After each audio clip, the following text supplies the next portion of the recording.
Narito tayo ngayon upang matunghayan, nakakakilig, napaka-sweet at talaga namang sobrang nagtitrending na love story ni Kuya Arjon at ni Ate Angelica. Sa pagpapatuloy ng ating istorya ay magkasama nga nun si Kalingap Tata at Kuya Arjon sapagkat nais lang ipakilala ni Kuya Arjon ang kanyang minamahal na si Ate Angelica. At gusto niya ngang isurprise si Kalingap Tata at gusto niya magulat ito sa napakaganda na dalaga na si Ate Angelica. Kaya naman habang naglalakad sila ay pinag-uusapan nila kung gaano kaganda si Ate Angelica at pinag-uusapan nila kung gaano kamahal ni Kuya Arjon ang dalaga. Grabe at tuwang-tuwa nga din si Kuya Arjon sapagkat nasa ibang lugar naman sila ngayon. Lagi na lang sila nakapaglalakbay at lagi na lang sila nakakagala ni Ate Angelica nang magkasama. Kaya naman panigurado nung araw na yon ay barak talaga ni Kuya Arjon na sulitin ng araw na yon kasama si Ate Angelica. Kuya. So, tagaw dito ako eh. Tagaw dito ako sa dait, kaya ko alam kung dito Tagaytay na to. Saka, ang dahil mong tanong, kaya kumahingi ka na lang. Tatanong naman, boss. Grabe ka naman. Alam mo. Andito ba siya ngayon? Oo naman, siyempre naman. Alam niya man na andito tayo, pupunta tayo dito. Oo, tinawagan ko, nagsatao eh. So, andito na siya ngayon? Nandito na siya ngayon, naghihintay. Kanina ka naghihintay, kaya ulis na natin. Kaya pala, boss, ang ganda ng forma mo, grabe. Parang si Daniel Padilla. Bagay ba? Bagay sa'yo, boss, ikaw pa. Basta ikaw ka. Oo. Oh, andyan ka dyan. Humawa ka dyan, mahulog ka. Ganda pala talaga ni Angelica. Grabe. Ay! Ay, grabe. Siya si Angelica? Oo. Grabe, ang ganda. Siyempre naman. Grabe, ang galing mo talagang pumili, boss. Ay, siyempre naman. Tata pala, Tata. Tata for short. Tata. Angelica. Ilang taon ka, Angelica? 20? Di ba? Ito lang sila Anong edad ko, Pagkatapos nga ng napakaraming lakad nila, ay sa wakas natagpuan na rin nila si Ate Angelica. Grabe at habang pababa ito ay nabibigani din si Kuya Arjon ng paulit-ulit sa kagandahan ni Ate Angelica.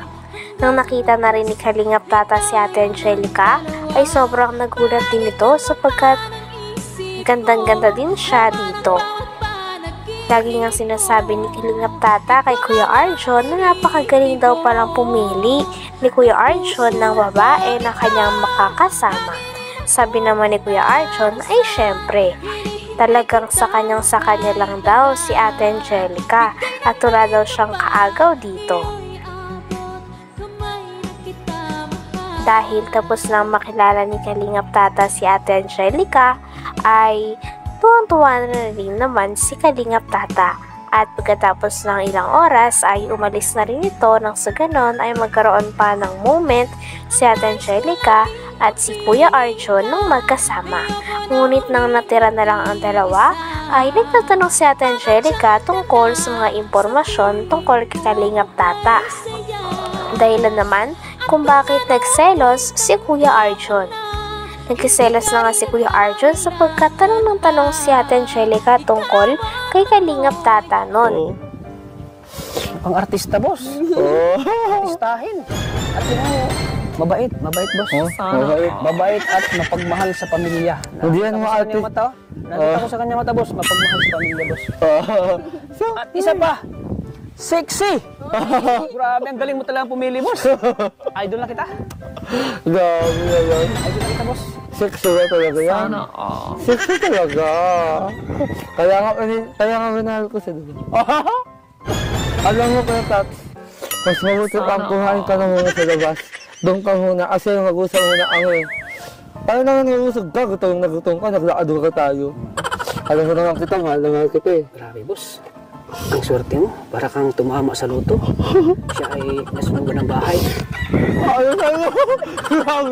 Grabe ka! Sorry. Grabe! Sige, boss, kayo nang bahala, boss, ha? Baka nakadisturbo lang ako sa inyo. Sige, ingat ka, ha? Kayo nang bahala. Dahil sobrang nagsiselos na nga si Kuya Arjon, ay tinigilan na rin ni Ate Angelica ang pagtatanong at nagsimula na rin ang dalawa na libutin ang lugar na yon at magkulitan sa mga kanilang nakikita na magandang tanawin at mga palaruan. Talagang binisita nga nila ang mga palaruan at tinry nila katulad na lamang ng slide na ito. At makikita din natin kung gaano ka-caring talaga si Kuya Arjon pagdating kay Ate Angelica. Habang naglalakad naman, ay kitang-kita din natin na lagi nakakapit si Ate Angelica sa mga braso ni Kuya Arjon. Kaya napakaraming fans din ang kinilig sapagkat sa patagal ng patagal ay sobrang nagle-level up na talaga ang kaswitan ng dalawa. Kaya naman proud na proud din si Kuya Arjon na naglalakad at nasa tabi niya din ang kanyang pinakamamahal na babae na napakaganda daw at napaka-sexy para sa kanya. At walang iba ito kung hindi si Ate Angelica. Sa ilog na sapa. Tagal mo kasi, kaya sabi ko na, iniisip ko na, saan na kaya si Arjon? Baka kung nga paano na yun. So naghintay ka talaga? Pasensya ka na. Hindi, okay lang. At least napipili dito yung lugar. Ang ganda. Tapos, Wagawan ko lang kasi yan. Wagawan kong sidekick yan. Pero, wagay tayo si Kuya Tats. ano ba yung sidekick mo? Teka! Kasi mukha po siyang binata. Baby face. Teka nga. Bakit? What sidekick na Gusto lang. ba magtanong? Wait lang, hindi naman sa ganun. Pero, ang sa akin lang, what sidekick ko alagay yung ilang hana o at ilang tanong mo. Tayo lang nandito, tayong dalawa lang. Wala kasi, first time mo ipakilala sa akin, kaya nagtatanong ako. Ay, nako. Iba na yan, ha? Oo, ano iba doon? Nagtatanong lang ako. Alit mo na ako. Kanino doon? Oo! Di ko ano, sa ano na ita. Mukha siyang binata sa katawan. Pero sa itsura, di ba, parang Baby face pa rin. real face. At dahil napagod na rin ang dalawa ay syempre umupo na sila. Habang nakaupo nga sila ay kinilig naman si Ate Angelica sapagkat hindi niya inaasahan na tatalian ni Kuya Arjon ang kanyang buhok. Syempre, sobrang kinilig nun si Ate Angelica sapagkat damang-dama niya ang effort at ang care sa kanya ni Kuya Arjon.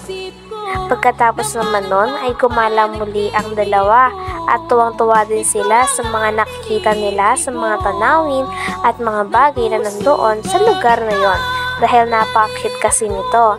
Kaya naman nagkaroon pa ng mas maraming time si Kuya Arjon at Ate Angelica para sa isa't isa.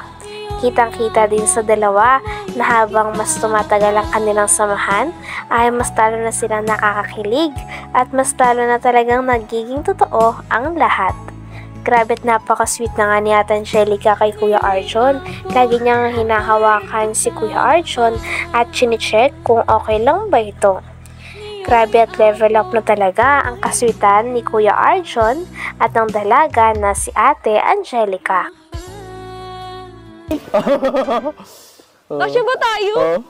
Ang katabaan mo, Arjon, di tayo naanda.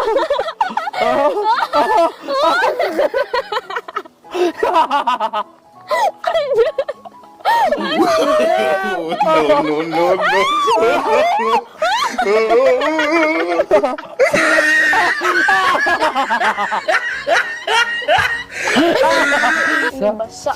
Sayang ka, no? Wag kang humitaw.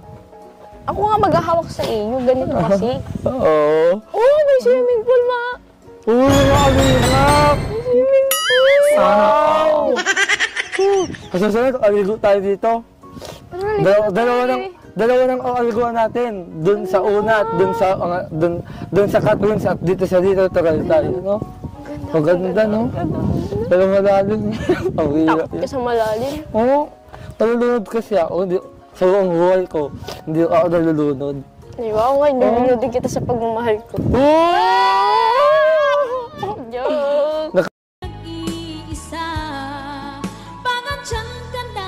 Hanggang dito na lamang muna ang ating nakakakilig, napaka-sweet at sobrang nagtitrending na istorya ni Kuya Arjon at ni Ate Angelica. Maraming salamat sa inyong panonood. Hanggang sa muli. Bye!